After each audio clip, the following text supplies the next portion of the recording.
रामायण सिर्फ एक कहानी नहीं है, ये एक दिव्य लीला है, धर्म का एक ब्रह्मांडीय नाटक। ये एक ऐसी कहानी है जो समय से परे है, गहरे सत्य और कालातीत ज्ञान के साथ गूंजती है। यह महाकाव्य धर्म के अवतार भगवान राम और भक्ति की प्रतिमूर्ति उनकी पत्नी सीता की यात्रा का वर्णन करता है। रामायण आशा की किरण है जो हमें याद दिलाती है कि सबसे अंधेरे समय में भी धर्म की जीत होगी। यह एक ऐसी कहानी है जिसे सहस्राब्दियों से बताया और दोहराया गया है, जो पीढ़ियों को प्रेम, त्याग और अटूट विश्वास के अपने संदेश से प्रेरित करती है। महाकाव्य के पात्र मानव और दिव्य दोनों हमारे अपने जीवन को दर्शाते हैं। वे दुविधाओं से जूझते हैं, सुख और दुख का अनुभव करते हैं और अंततः हमें जीवन, प्रेम और कर्तव्य के बारे में बहुमूल्य सबक सिखाते हैं। उनके परीक्षणों और विजयों के माध्यम से रामायण एक धार्मिक और पूर्ण जीवन का मार्ग प्रकट करती है, एक ऐसा मार्ग जो भगवान राम के दिव्य प्रकाश से प्रकाशित होता है। पवित्र नगरी अयोध्या में राजा दशरथ एक उत्तराधिकारी के लिए तरस रहे थे। दैवीय हस्तक्षेप से उनकी प्रार्थनाओं का उत्तर दिया गया। ब्रह्मांड के रक्षक भगवान विष्णु ने राम के रूप में पृथ्वी पर अवतार लेना चुना। राम का जन्म दशरथ की पत्नियों में सबसे बड़ी रानी कौशल्या के गर्भ से हुआ था। इसके साथ ही उनके भाई भरत, लक्ष्मण और शत्रुघ्न का जन्म अन्य रानियों से हुआ। राम का जन्म एक खुशी का अवसर था, पृथ्वी पर दिव्यता का उत्सव था। इसने एक गाथा की शुरुआत को चिह्नित किया जो हमेशा के लिए मानवता के दिल में बस जाएगी। युवा राजकुमार अयोध्या में पले बढ़े। उनके दिल साहस, ज्ञान और भाईचारे के प्यार से भरे हुए थे। उन्हें क्या पता था कि भाग्य ने उनमें से प्रत्येक के लिए असाधारण रास्ते तय किए हैं। मिथिला की राजकुमारी सीता अपनी सुंदरता, ज्ञान और पवित्रता के लिए जानी जाती थी। उनके पिता राजा जनक ने एक स्वयंवर का आयोजन किया, एक समारोह जहां सीता इकट्ठे हुए राजकुमारों में से अपने पति का चयन करेंगी। चुनौती शिव के शक्तिशाली धनुष को चढ़ाने की थी, एक ऐसा कारनामा जिसे सामान्य मनुष्यों के लिए असंभव माना जाता था। दूर दूर से राजा और राजकुमार इकट्ठा हुए। उनका गौरव और उम्मीदें सीता का हाथ जीतने पर टिकी थीं। भगवान राम अपने भाई लक्ष्मण के साथ स्वयंवर में पहुंचे। सहज अनुग्रह के साथ उन्होंने शिव के धनुष को उठाया और एक लुभावने क्षण में उसे चढ़ाने का प्रयास करते हुए तोड़ दिया। अलौकिक शक्ति और दिव्य इच्छा शक्ति के इस प्रदर्शन ने साबित कर दिया कि राम कोई साधारण मनुष्य नहीं थे। यह एक संकेत था, उनके दिव्य स्वरूप का स्पष्ट संकेत था। सीता के साथ राम की अयोध्या विजयी वापसी एक खुशी का अवसर होना चाहिए था। हालांकि भाग्य की अन्य योजनाएं थीं। रानी कैकेयी ने अपनी दासी के बहकावे में आकर मांग की कि उनके बेटे भरत को राजा बनाया जाए। कैकेयी से किए गए वादे से बंधे राजा दशरथ को इसका पालन करने के लिए मजबूर होना पड़ा। राम, हमेशा धर्म के अवतार, ने बिना किसी विरोध के अपने पिता के आदेश को स्वीकार कर लिया। सीता और अपने समर्पित भाई लक्ष्मण के साथ राम वन में 14 साल के वनवास पर चले गए।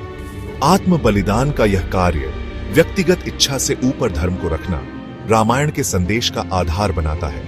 अयोध्या के लोग अपने प्यारे राजकुमार को जाते हुए देखकर दुखी थे।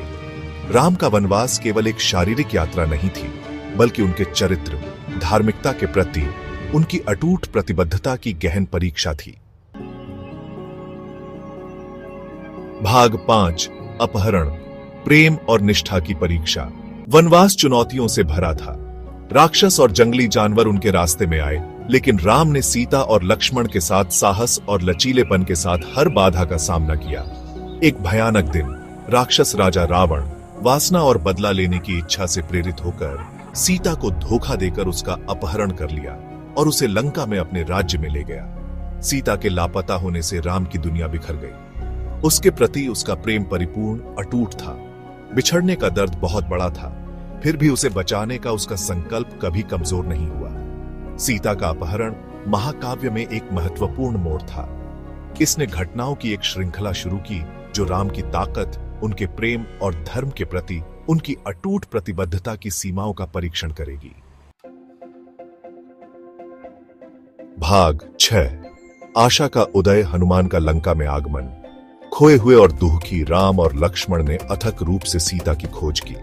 उनकी खोज उन्हें वानरों, बंदरों के जनजाति के निर्वासित राजा सुग्रीव के पास ले गई। दोस्ती और गठबंधन का बंधन बन गया। सुग्रीव के वफादार साथियों में हनुमान थे।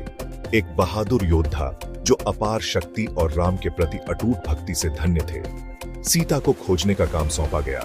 हनुमान समुद्र के पार लंका की एक खतरनाक यात्रा पर निकल पड़े। लंका पहुंचकर हनुमान ने सीता को रावण के महल के बगीचों में बंदी बनाकर रखा हुआ पाया। उसने उसे राम की अंगूठी दी, जो उनके स्थायी प्रेम और उसके बचाव के वादे का प्रतीक थी। हनुमान के लंका आगमन ने आशा, आश्वासन और उद्देश्य की एक नई भावना लाई। इसने बदलते ज्वार सीता की कैद के अंत की शुरुआत का संकेत दिया। भाग 7, धर्म के लिए युद्ध, विजय और सम्मान। हनुमान की सूचना के साथ राम और उनकी वानर सेना ने समुद्र के पार लंका के लिए एक पुल बनाया। राम और रावण के बीच युद्ध केवल सेनाओं का टकराव नहीं था, यह धर्म और अधर्म, धार्मिकता और बुराई के बीच की लड़ाई थी। युद्ध कई दिनों तक चला, अकल्पनीय रोष और वीरता का एक तमाशा। अंत में भगवान राम ने अपने दिव्य धनुष को धारण करके रावण का वध किया, भूमि से बुराई को मिटा दिया। युद्ध की दुश्मनी के बावजूद राम ने अद्वितीय उदारता का प्रदर्शन किया। विजय में भी उन्होंने रावण के ज्ञान और कौशल का सम्मान किया। लक्ष्मण को गिरे हुए राजा से राजनीति सीखने के लिए कहा। रावण पर विजय बुराई पर अच्छाई की विजय थी, धार्मिकता की शक्ति का प्रमाण थी। फिर भी विजय में भी राम जमीन से जुड़े रहे, सम्मान देते हुए और अपने दुश्मन की ताकत को स्वीकार करते हुए। भाग 8, वापसी और राम राज्य, धार्मिकता की विरासत। रावण की हार और सीता के बचाव के साथ राम, सीता और लक्ष्मण अयोध्या लौट आए। शहर खुशी के उत्सव में फूट पड़ा। वर्षों के वनवास के बाद अपने प्यारे राजकुमार का स्वागत किया। राम का शासन, जिसे राम राज्य के नाम से जाना जाता है, एक आदर्श राज्य का प्रतीक बन गया। यह शांति, समृद्धि और धार्मिकता का समय था, जहां जीवन के हर पहलू में धर्म का बोलबाला था। रामायण अपनी संपूर्णता में एक मार्गदर्शक, मानवता के लिए एक प्रकाश स्तंभ के रूप में कार्य करती है। यह धर्म के महत्व, प्रेम की शक्ति, त्याग के महत्व और बुराई पर अच्छाई की अंतिम विजय पर जोर देती है। आज भी सहस्राब्दियों बाद रामायण की शिक्षाएं गहराई से प्रतिध्वनित होती हैं। आधुनिक जीवन की जटिलताओं में उतनी ही प्रासंगिकता रखती है जितनी उन प्राचीन काल